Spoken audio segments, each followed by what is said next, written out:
تمہارے ظاہر کرنے چھپانے سے اللہ سے کوئی تعلق نہیں ہے، ایک دوسرے سے چھپا سکتے ہو، ظاہر کر سکتے ہو، اللہ سے نہیں۔ وَيَعْلَمُ مَا فِي السَّمَاوَاتِ وَمَا فِي الْأَرْضِ، اور وہ جانتا ہے جو کچھ کے آسمانوں میں اور زمین میں ہے۔ وَاللَّهُ عَلَىٰ كُلِّ شَيْءٍ قَدِيرٌ، اور اللہ تعالیٰ ہر چیز پر قادر ہے۔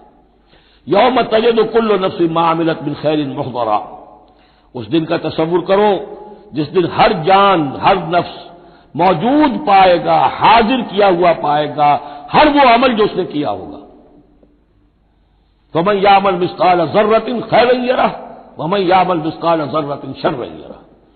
یوم تجد کل نفس ما عملت من خیر محضرا وما عملت من سوء، جو نیکی کی ہوگی اسے بھی موجود پائے گا، اور جو بڑی کمائی ہوگی وہ بھی موجود پائے گا۔ تود لو ان بینہا وبینہ امدا بعیدا، اور ہر جان یہ چاہے گی، ہر انسان یہ چاہے گا کہ کاش میرے اور میرے اعمال نامے کے درمیان بڑا فاصلہ آ جائے، میں اسے دیکھوں بھی نہ، میری نگاہ بھی اس پر نہ پڑے۔ وَيُحَذِّرُكُمُ اللَّهُ نَفْسَهُ، اور اللہ ڈرا رہا ہے تمہیں اپنے آپ سے، یعنی تقوی رکھنا ہے تو اس کا کرو، ڈرنا ہے تو اس سے ڈرو، خوف کھانا ہے تو اس سے کھاؤ۔ وَاللَّهُ رؤوف بِالْعِبَادِ، اور اللہ تعالیٰ اپنے بندوں کے حق میں بہت شفیق ہے، یعنی یہ وارننگ سے اسی لیے دے رہا ہے کہ تمہاری عاقبت برباد نہ ہو، بار بار سمجھا رہا ہے۔ قُلْ إِن كُنتُمْ تُحِبُّونَ اللَّهَ، یہ آیت بہت معروف بھی ہے، مسلمانوں کو پسند بھی ہے۔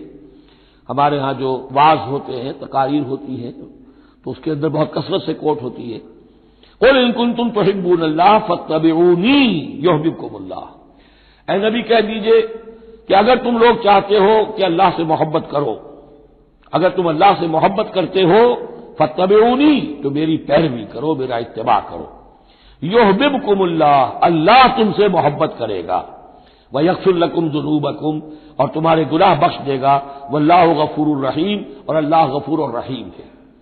قل اطیعوا اللہ والرسول، کہہ دیجئے اطاعت کرو اللہ کی اور اس کے رسول کی، فإن تولوا فإن اللہ لا يحب الکافرین، اور اگر وہ پیٹھ موڑ لیں تو اللہ کو ایسے کافر پسند نہیں ہے۔ یہ دو آیتیں اس اعتبار سے بڑی اہم ہیں کہ اس میں رسول کے لیے دو الفاظ آئے ہیں، اطاعت اور اتباع۔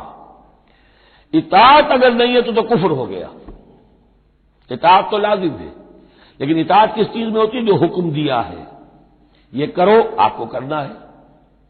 اتباع اس سے اوپر کی شے ہے، انسان خود تلاش کرے حضور کیا کرتے تھے، اور چاہے آپ نے نہیں فرمایا کہ یہ کرو، لیکن آپ ان کی پیروی کر رہے ہیں، یہ گویا کہ دائرہ وسیع ہو گیا۔ جس سے محبت ہوتی ہے اس کا انسان جو ہے اس کی ہر طرح سے اس کے ساتھ ایک مناسبت پیدا کرنا چاہتا ہے، کیسا لباس اس کا ہے ویسا ہی لباس اپنا بنائے، کیا چیزیں اس کو پسند ہیں کھانے میں وہی چیزیں خود بھی کھائے اور پسند کرے۔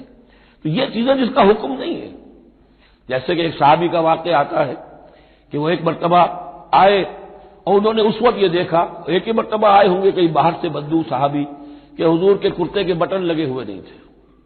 انہوں نے ساری عمر پھر اپنے کرتے کے بٹن نہیں لگائے، حضور نے حکم تو نہیں دیا تھا، دیکھا یہ کہ محمد اس شان میں تھے اس وقت، تو پھر اس کے بعد اسی کو لازم کر لیا۔ اس اتباع میں یہ بات بھی آ جائے گی کہ اگرچہ دین کے کچھ تقاضے ایسے ہیں کہ جس درجے میں محمد الرسول اللہ صلی اللہ علیہ وسلم نے ان کو پورا کیا، اس درجے میں پورا کرنا کسی انسان کے بس میں نہیں ہے، پھر بھی اس کی کوشش کرتے رہنا یہ اتباع کا تقاضا ہے۔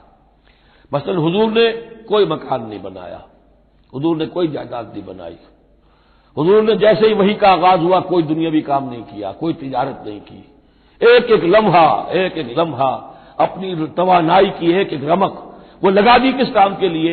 اللہ کے دین کی دعوت اور اللہ کے دین کی اقامت، اس کو قائم کرنے کے لیے۔ اب سب کے لیے تو اس مقام تک تو پہنچنا مشکل ہے، لیکن یہ کہ آئیڈیل یہ رہے، اسی کی طرف انسان چلنے کی کوشش کرتا رہے، میکسیمم جتنا بھی اپنا وقت فارغ کرے، اپنے وسائل فارغ کرے اور لگائے اس کام کے اندر، تو اتباع کا جو ہے کم سے کم تقاضا اس وقت پورا ہوگا۔